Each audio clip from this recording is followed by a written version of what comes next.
ಎಲ್ಲರಿಗೂ ನಮಸ್ಕಾರ. ಶಿವಪ್ರಿಯ ಕನ್ನಡ ಚಾನಲ್ಗೆ ಸ್ವಾಗತ. ಈ ವಿಡಿಯೋದಲ್ಲಿ ನಾನು ಮಾಡ್ಯೂಲ್ 3 ಇಂದ ಇಂಪಾರ್ಟೆಂಟ್ ಕ್ವಶನ್ಸ್ ಏನೇನಿದೆ ಎಲ್ಲದನ್ನು ಎಕ್ಸ್ಪ್ಲೇನ್ ಮಾಡಿದ್ದೀನಿ. ಅದರ ಜೊತೆಗೆ ಮಾಡ್ಯೂಲ್ 3 ಕಂಪ್ಲೀಟ್ ಆಗಿ ಡಿಸ್ಕಸ್ ಮಾಡಿದ್ದೀನಿ. ಏನೇನು ಸಿಲೆಬಸ್ ಇದೆ, ಏನೇನು ಟಾಪಿಕ್ಸ್ ಇದೆ ಅನ್ನೋದನ್ನ ನೋಡೋಣ. ಪ್ರೋಗ್ರಾಮಿಂಗ್ ಇನ್ ಸಿ ಅನ್ನೋದು ಇಂಜಿನಿಯರಿಂಗ್ ಅಲ್ಲಿ ಸೆಮಿಸ್ಟರ್ 1 ನಲ್ಲಿದೆ VTU ಅಲ್ಲಿ. ಈ ಕ್ವಶನ್ಸ್ ಇಂದ ನೀವು ಈಸಿಯಾಗಿ ಪಾಸ್ ಆಗೋದಷ್ಟೇ ಅಲ್ಲ, ಸ್ಕೋರು ಈಸಿಯಾಗಿ ಮಾಡ್ಬೋದು. ಯಾಕಂದ್ರೆ ನಾನು ಇಂಪಾರ್ಟೆಂಟ್ ಕ್ವಶನ್ಸ್ನ ಯಾವ ಥರ ಪ್ರಿಪೇರ್ ಮಾಡಿದ್ದೀನಿ ಅಂದರೆ ಮಾಡ್ಯೂಲ್ 3 ಕಂಪ್ಲೀಟ್ ಸಿಲೆಬಸ್ ಕವರ್ ಆಗಿದೆ. ಹಾಗಾಗಿ ನೀವು ಈಸಿಯಾಗಿ ಪಾಸ್ ಆಗೋದಷ್ಟೇ ಅಲ್ಲ, ಸ್ಕೋರು ಮಾಡ್ಬೋದು. ನೋಡೋಣ, ಇದು ಮಾಡ್ಯೂಲ್ 3 ಸಿಲೆಬಸ್.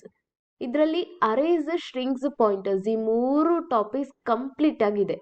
ಅರೇಸ್ ಅಂದರೆ ಏನು, 1D ಅರೇ ಅಂದರೆ ಏನು, ಸಿಂಗಲ್ ಡೈಮೆನ್ಷನಲ್ ಅರೇ, ಆಮೇಲೆ 2D ಅರೇ ಅದು 2 dimensional array, multi dimensional array ಅಂದರೆ ಏನು, ಅದ್ರ ಜೊತೆಗೆ ಯಾವ ಥರ ಜನರೇಟ್ ಮಾಡಬೇಕು pointed to an array, passing single dimensional arrays to functions, ಆಮೇಲೆ ಕಂಪ್ಲೀಟ್ ಆಗಿ ಸ್ಟ್ರಿಂಗ್ಸ್ ಬಗ್ಗೆ ಇದೆ, ಆಮೇಲೆ ಅರೇ ಇನಿಷಿಯಲೈಸೇಷನ್ ಯಾವ ಥರ ಮಾಡಬೇಕು, ವೇರಿಯೇಬಲ್ ಲೆಂತ್ ಅರೇ, ಇವೆಲ್ಲದ್ರ ಬಗ್ಗೆ ಇದೆ ಅರೇಸ್ ಆ್ಯಂಡ್ ಸ್ಟ್ರಿಂಗ್ಸ್. ಇನ್ನೊಂದು ಕಾನ್ಸೆಪ್ಟ್ ಬಂದು ಪಾಯಿಂಟರ್ಸ್ ಅಂದರೆ ಏನು, ಪಾಯಿಂಟರ್ ವೇರಿಯೇಬಲ್ ಅಂದರೆ ಏನು, ಪಾಯಿಂಟರ್ ಆಪರೇಟರ್ಸ್ ಅಂದರೆ ಏನು, ಎಕ್ಸ್ಪ್ರೆಷನ್ಸ್ ಅಂದರೆ ಏನು, ಪಾಯಿಂಟರ್ಸ್ ಮತ್ತು ಅರೇಸ್ಗೆ ಏನು ಡಿಫ್ರೆನ್ಸ್, ಯಾವ ಥರ ವರ್ಕ್ ಆಗುತ್ತೆ, ಆಮೇಲೆ multiple indirection, how to initialise the pointers, ಇದೆಲ್ಲ ಕಂಪ್ಲೀಟ್ ಸಿಲೆಬಸ್ ಮಾಡ್ಯೂಲ್ 3 ಅಲ್ಲಿದೆ. ಇದಿಷ್ಟು ಕಂಪ್ಲೀಟ್ ಸಿಲೆಬಸ್. ಈ ಸಿಲೆಬಸ್ ಇಂದನೇ ಕ್ವಶನ್ಸ್ ಅವರು ಪ್ರಿಪೇರ್ ಮಾಡಬೇಕು. ನಾನು ಒಂದಷ್ಟು ಕ್ವಶನ್ಸ್ನ ಪ್ರಿಪೇರ್ ಮಾಡಿದ್ದೀನಿ. ಯಾವ ಥರ ಅಂದರೆ ಈ ಎಲ್ಲ ಸಿಲೆಬಸ್ನ ಕವರ್ ಆಗೋ ಥರ. ಈ 10 ಕ್ವಶನ್ಸ್ ಇದೆ. ಈ 10 ಕ್ವಶನ್ಸ್ ಓದ್ಕೊಂಡ್ರೆ ಈ ಮಾಡ್ಯೂಲ್ 3 ಇಂದ ಖಂಡಿತ ನೀವು ಪಾಸ್ ಆಗೋದಷ್ಟೇ ಅಲ್ಲ, ಸ್ಕೋರು ಈಸಿಯಾಗಿ ಮಾಡ್ಬೋದು. ನಾನು ಇದಕ್ಕೆ ಸೊಲ್ಯೂಷನ್ಸ್, ಆನ್ಸರ್ಸು ಎಕ್ಸ್ಪ್ಲೇನ್ ಮಾಡಿ ಹಾಕಬೇಕು ಅಂದ್ಕೊಂಡಿದ್ದೀನಿ. ಒಂದು ವೇಳೆ ಬೇಕಾದರೆ ಕಮೆಂಟ್ ಮಾಡಿ. ನೀವು ಈ ವಿಡಿಯೋನ ಇವನ್ 1% ಹೆಲ್ಪ್ಫುಲ್ ಆಯಿತು ಅಂತ ಅಂದ್ಕೊಂಡ್ರು ನೀವು ಈ ಚಾನಲ್ನ ಸಬ್ಸ್ಕ್ರೈಬ್ ಮಾಡಿ.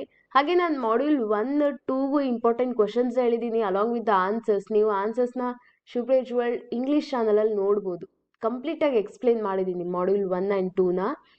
ಆ ವಿಡಿಯೋಸ್ನ ಚೆಕ್ ಮಾಡಿ. ಇನ್ನೂ ಅಪ್ಡೇಟ್ಸ್ ಬೇಕು ಅಂದರೆ ವಾಟ್ಸಪ್ ಚಾನಲ್ ಲಿಂಕ್ನ ಕೊಟ್ಟಿರ್ತೀನಿ ಡಿಸ್ಕ್ರಿಪ್ಷನಲ್ಲಿ, ಕಮೆಂಟ್ ಬಾಕ್ಸಲ್ಲಿ. ಅದನ್ನು ಕ್ಲಿಕ್ ಮಾಡಿ ನೀವು ವಾಟ್ಸಪ್ ಚಾನಲ್ನ ಜಾಯ್ನ್ ಆಗ್ಬೋದು ಇಮಿಡಿಯೇಟಾಗಿ.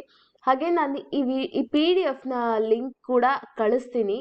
ಲಿಂಕ್ ಕೆಳಗಡೆ ಇಟ್ಟಿರ್ತೀನಿ ಡಿಸ್ಕ್ರಿಪ್ಷನಲ್ಲಿ, ಕಮೆಂಟ್ ಬಾಕ್ಸಲ್ಲಿ ಪಿನ್ ಮಾಡಿರ್ತೀನಿ ನೋಡಿ. ಅದರಿಂದ ನೀವು ಈಸಿಯಾಗಿ ಈ ಕ್ವಶನ್ಸ್ PDF ಆಕ್ಸೆಸ್ ಮಾಡ್ಕೋಬೋದು. ಹಾಗೆ ನೀವು ಏನಾದರೂ ಈ ಶಿವಪ್ರಿಯ ಕನ್ನಡ ಚಾನಲ್ನ ಮೊದಲನೇ ಬಾರಿ ನೋಡ್ತಿದ್ರೆ ಸಬ್ಸ್ಕ್ರೈಬ್ ಮಾಡ್ಕೊಳ್ಳಿ. VTU ಸಿಲೆಬಸ್ ಎಲ್ಲ ಥರದ್ದೂ ನಾನು ಕನ್ನಡದಲ್ಲಿ ಎಕ್ಸ್ಪ್ಲೇನ್ ಮಾಡ್ತೀನಿ ಸಿಂಪಲ್ ಆಗಿ. ಹಾಗಾಗಿ ಈಗಲೇ ಸಬ್ಸ್ಕ್ರೈಬ್ ಮಾಡ್ಕೊಳ್ಳಿ. ಈ ವಿಡಿಯೋನ ಲೈಕ್ ಮಾಡಿ, ನಿಮ್ಮ ಫ್ರೆಂಡ್ಸ್ ಜೊತೆ ಶೇರ್ ಮಾಡಿ. Thank you very much for watching. And ನಿಮ್ಗೇನಾದರೂ ಬೇಕಿದ್ರೆ ಕಮೆಂಟ್ ಮಾಡಿ ನನಗೂ ತಿಳಿಸಿ. Thank you.